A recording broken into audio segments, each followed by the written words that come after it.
시청자 여러분, 안녕하십니까? 안녕하십니까? 북한 뉴스 현황 관련하여 논평 한마디 듣는 시간 북한 요지경입니다. 11년째 북한에 억류된 납북 선교사의 아들이 유엔에서 가족의 생사 확인 요청조차 외면하는 북한의 반인권적인 태도를 고발하면서 국제사회에 도움을 호소했습니다. 최춘길 선교사님, 현재 11년째 납북되어 있으신데요. 그 아드님께서 유엔 북한 인권조사위 보고서 발간 10년 부대 행사에 참석하셔서 호소를 하셨다고 합니다. 최근에 이제 제네바에서 있었던 회의에서 증언을 했죠. 이분들이 연변에서 납치된 건가요? 그렇습니다. 북중 접경 지역에서 납치되었습니다. 네, 아마 이 최춘길 선교사께서는 탈북민 구호 활동을 했던 것으로 알려져 있고요. 그 밖에도 성직자 두 분, 김정욱, 김국기 선교사 두 분이 10년째 억류가 돼 있습니다. 그러니까 최춘길 선교사까지 하면은 세 분이 대한민국 국적의 그 세 국민이 10년째 북한에 억류가 돼 있는데, 문제는 생사 확인이라든가 서신 연락, 어떤 국제사회가 보장하고 있는 기본 인권이 전혀 지금 보장되지 않고 있다. 가족들은 생사 확인조차 지금 할 수 없는 상황이라는 거죠. 그렇습니다. 이 아드님께서도 10년째 이렇게 마음을 졸이고 있는데 이게 다 소용없는 일일까 봐, 이미 돌아가신 건 아닐까, 매일 그 생각을 하면서 정말 피가 마른다는 말씀을 하셨습니다. 북한은 국제사회에 이런저런 요구들을 많이 합니다. 국제법이 어쩌다 등등등. 그런데 자기들은 하나도 안 지키면서 요구만 하고 있다는 것이죠. 한국 이름 배준호, 케네스베라고 빙그레 이글스의 초대 감독이었던 배성서 감독님의 아드님 케네스베 선교사님이 계시는데, 제가 이분 얘기를 왜 하냐면은 이분이 2012년 11월에 북에 들어갔다가 체포가 됐어요. 종교활동 및 정부 전복죄로 15년형을 받고 2014년 11월에 풀려났습니다. 735일 동안 억류가 돼 있었는데, 이게 미국인으로서는 최장기 억류입니다. 케네스베 선교사는 미국 국적이에요. 17살인가 18살 때 이제 미국으로 건너가서 미국 국적을 얻었는데, 아마 케네스베 선교사도 미국 국적이 아니었다면 이렇게 풀려났을까라는 의문을 가지고 있었는데, 한국 국적의 선교사 세 분은 10년 동안 억류를 하고, 미국 국적의 선교사들은 어쨌거나 말도 안 되는 억류 끝에 결국 풀어주고 이러는 걸 보면 북한이 대한민국을 만만하게 본다고 밖에는 생각할 수 없습니다. 그런데 이제 케네스베 선교사 말씀을 조금 드리자면, 최근에 불법 구금과 관련해서 김정은 및 북한 당국을 상대로 미국 법원에 소송을 제기했어요. 그런데 소장 전달이 안 되는 겁니다. 그러니까 피고 측에 이런 소송이 전개되고 있다는 걸 알려야 되는데 이거를 어떻게 전달할 방법이 없는 거예요. 그런데 1968년에 이제 121 사태도 나고 푸에블로호 납치 사건이라는 게 있었죠. 원산항까지 미국의 라디오 방송선이 끌려갔는데, 이때 승조원과 가족들이 북한 당국을 상대로 소송을 내서 승소를 했습니다.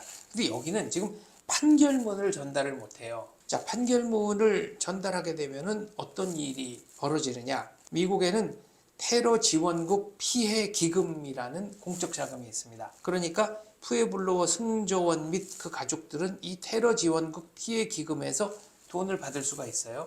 그럼 미국 정부는 이렇게 지불한 돈을 어디서 채우느냐? 미국 정부에 의해서 압류된 북한 자산에 대한 소유권. 그러니까 여기서 가져오는 겁니다. 그러니까 북한에 이렇게 저렇게 타격을 가할 수가 있는 것인데, 제가 드리고 싶은 말씀은 자본주의 사회, 자유주의 사회에서는 절차적 정의도 상당히 중요하게 생각합니다. 그래서 판결문 전달이나 소장 전달에 나름대로 절차적 어려움을 겪는 건 사실인데, 이거 어떻게든지 풀어낼 겁니다. 그러면 이렇게 10년 이상 억류를 하고 있다?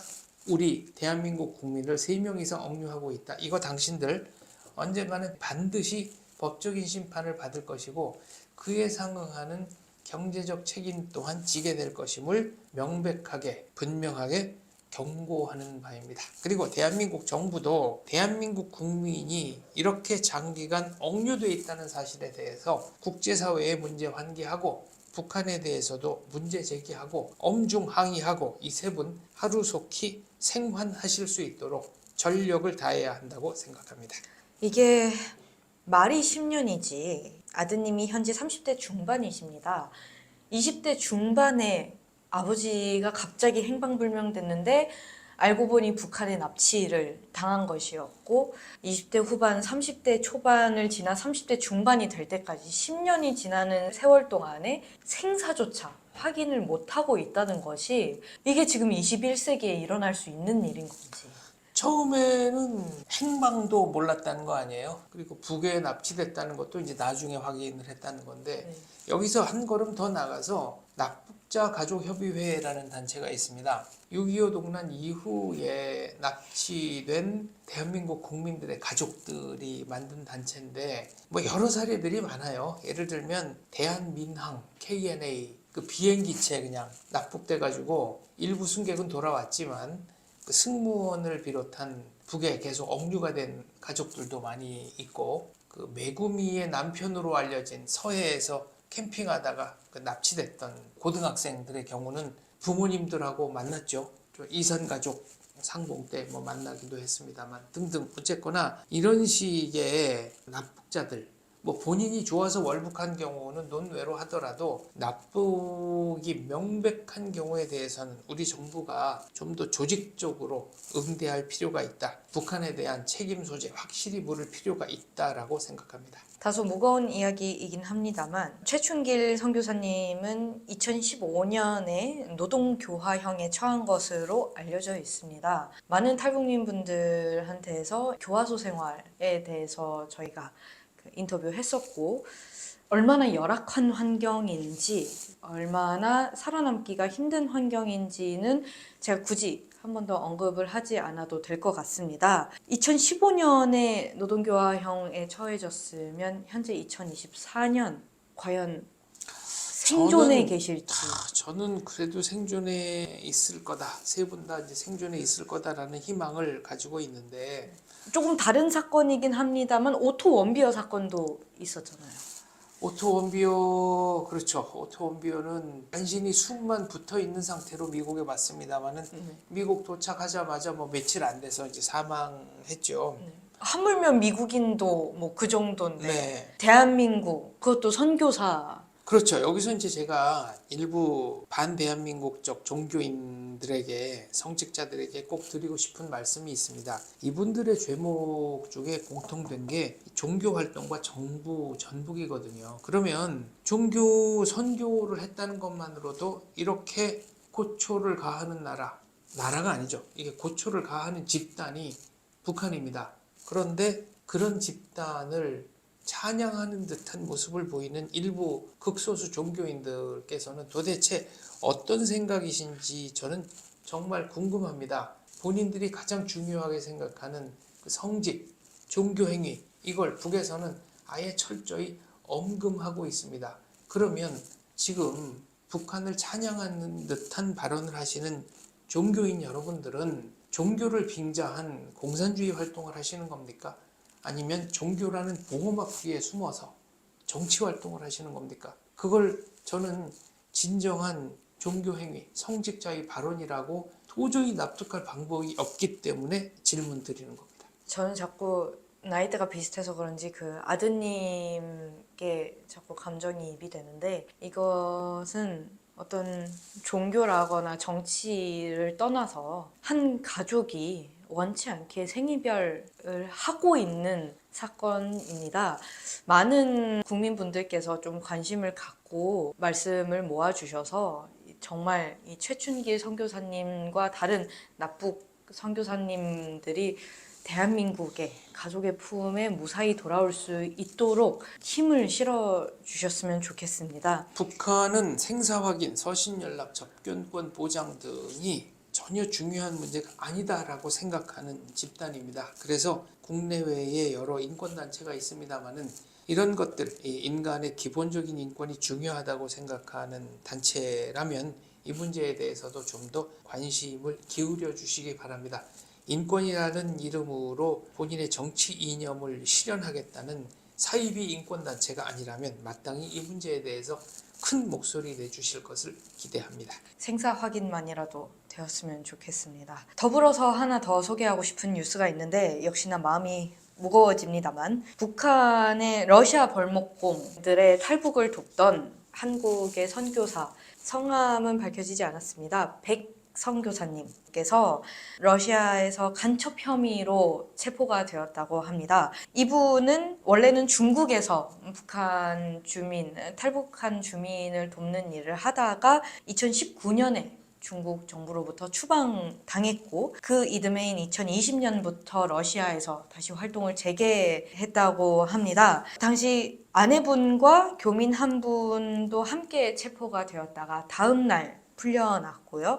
현재 백 선교사님만 모스크바로 간첩 혐의로 체포된 상황이라고 합니다. 그래서 이 문제는 과거에 이제 똑같은 죄목으로 중국에서 체포돼서 1년 반 동안 옥고를 치르신 그 정베드로 목사님, 정베드로 목사님과 인터뷰를 우리가 빨리 좀 해야 되겠네요. 직접 겪으신 분이라 여기에 대한 아주 자세한 증언을 해주실 수 있을 것으로 생각합니다. 왜냐하면 이 문제의 본질은 기본적으로 동어 반복이거든요. 간첩 혐의로 체포를 했다고는 하지만 현재 러시아와 북한과의 관계로 보나 올해 초에 북한이 러시아로부터 단속을 좀 강화해달라는 요청을 했다고도 하고요. 표면적으로는 간첩 혐의지만 사실은 북한 주민, 탈북민을 도왔기 때문에 체포한 것이라는 분석이 나오고 있습니다.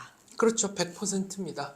탈북민 돕는 것 자체를 때에 따라서는 간첩 혐의로 체포해 간다는 얘기죠. 이 경우에는 어떻게 될 거라고 보십니까? 러시아가 일단 체포를 했습니다만 지금 우크라이나와 러시아 전쟁에 북한이 러시아에 대해서 아주 협조적인 태도를 보이고 또 군수 물자도 지원하면서 최근에는 러시아와 북한 사이에 좀 밀월 관계가 형성이 돼 있어요. 그래서 생각보다는 해결에 좀 시간이 걸릴 수도 있겠다라는 생각이 들고 여러 가지 좀 주목을 하는 부분들이 있습니다. 북한이 지금 몇 년 사이에 상대적으로 제일 호황이라고 하거든요. 러시아 물자가 풀려서. 그런데 이런저런 생필품이 들어오면서 북한 당국이 제일 처음 취한 것은 시장의 억압인데, 장마당의 억압인데 이런 것들이 과연 어떻게 풀려나갈 수 있을까? 그리고 러시아와 우크라이나 전쟁이 100년, 200년 갈 것도 아니고 또 북한이 러시아에 그런 군수물자를 댈 만한 능력이 언제까지 이어질지도 알 수 없는 상황에서 이런 순간적인 상대적인 호황을 북한 당국이 어떻게 이제 잘 처리를 할지, 북한 주민들의 내적인 반발을 어떻게 무마할지 등등등 좀 주목할 만한 부분들이 있는데 이 문제는 다음에 언제 녹화하게 되면 제가 취재를 해서 알려드리도록 하겠습니다. 알겠습니다. 현재 러시아가 너무 북한에 완전 무슨 충성 모드인 것 같아서 그만큼 러시아가 절실하게 필요로 하는 것을 국제사회 눈치 안 보고 대주는 곳은 북한밖에 없다 이런 뜻이겠죠. 같이 체포되었다가 다음날 풀려난 아내분의 심정은 또 어떨지 정말 안타까워서 어떻게 말이 안 나오는데 이 문제도 좀 잘 해결이 되었으면 좋겠습니다. 어떻게 대한민국에서 정부 차원에서 손을 내밀 수 있는 방법은 없는 건가요? 공식적으로 문제 제기하고 공식 질의를 하고 적어도 우리가 이 케이스를 주목하고 있다. 그리고 선교사님께 우리가 당신을 잊지 않고 있다. 대한민국 정부가 당신을 잊지 않고 있다라는 신호를 여러 경로를 통해서 보내는 것이 매우 중요하다고 생각합니다. 이 문제는 북에 억류되어 있는 최춘길, 김정욱, 김국기 세 분 선교사에게도 모두 해당하는 말입니다. 우리는 당신들을 잊지 않고 있습니다. 10년 전 납북 선교사님들 그리고 최근에 이렇게 간첩 혐의로 체포된 러시아에서 활동하시던 선교사님 이런 뉴스들 정말 너무 안타까운데 현재도 중국 또는 러시아에서 선교 활동을 하면서 탈북민들을 돕고 한국행을 돕고 또 물자 지원을 하는 선교사님들 또 목사님들 아직 계신 걸로 알고 있습니다. 네. 정말 본인의 안전도 함께 최우선으로 생각해 주셨으면 좋겠고 활동하시는 데 있어서 정말 최대한 안전하게 최대한 조심스럽게 하셨으면 좋겠다는 말씀 조심스럽게 드립니다. 여기서 마무리하겠습니다. 많은 분들께서 이분들 선교사님들 위해서 기도해 주시길 부탁드립니다. 감사합니다. 감사합니다.